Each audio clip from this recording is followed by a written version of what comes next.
In 2004, the Sinai Urban Health Institute published a landmark study of residents in 6 Chicago neighborhoods. In Humboldt Park, the results were disquieting, identifying a host of health disparities. But the timing was fortuitous. Several community groups were already discussing how to address Humboldt Park's health issues. The Sinai study galvanized and focused local leaders' resolve. In response, the Greater Humboldt Park Community of Wellness was created as a vehicle to take ownership of health issues.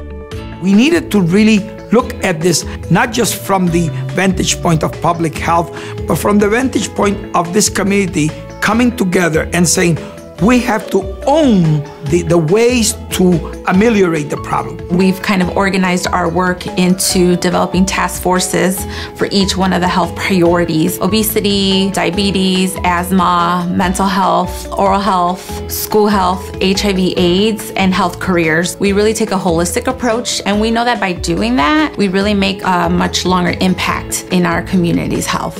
Community of Wellness doesn't directly address any particular health outcome. Rather, it organizes and rallies more than 60 other community groups to step up with interventions and programs that are targeted, effective, and culturally relevant.